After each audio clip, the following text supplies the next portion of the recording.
आप देख रहे हैं रोशन पाकिस्तान न्यूज। अम्मा बाद फ़ौज़ु बिल्लाहि मिनश शैतानिर रजीम बिस्मिल्लाहिर रहमानिर रहीम। Honorable Chairman of the Kashmir Committee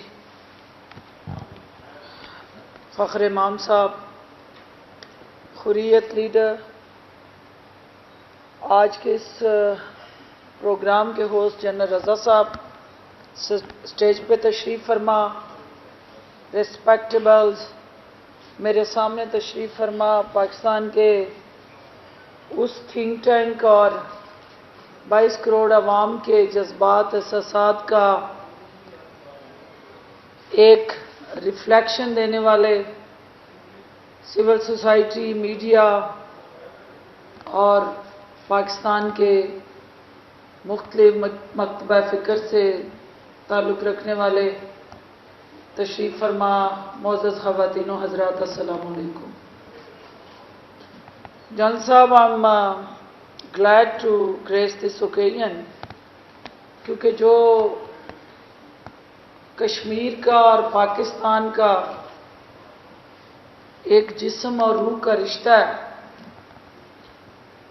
आपके ज़रिए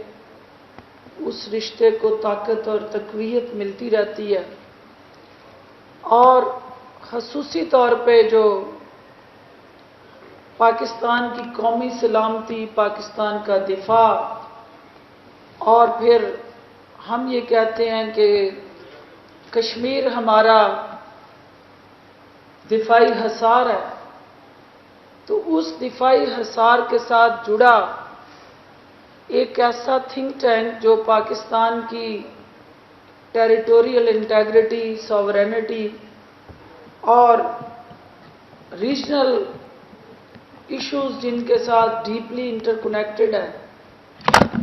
पूरी दुनिया में क्या चैलेंजेस हैं,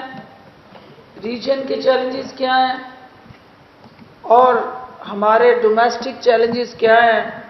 और मीडिया चैलेंजेस क्या हैं, ये सारी चीज़ें आपके सामने हैं। मुझे अच्छी तरह से अंदाज़ा है कि कश्मीर कमेटी के चेयरमैन साहब ने यहाँ बैठे हाज़रीन की तशनीकी को दूर किया होगा और हुकूमती पॉलिसी, वज़ीर-ए-आज़म इमरान खान की विजन, कैबिनेट का रोड मैप और ओवरऑल हमारी मिनिस्ट्री फॉरेन अफेयर, जिन्होंने एक फोकल ग्रुप कायम किया कि इस सूरत हाल से निकलने के लिए मुख्तलिफ स्टेक होल्डर्स को इकट्ठा करके एक मुश्तरका लाए अमल तरतीब दिया जाए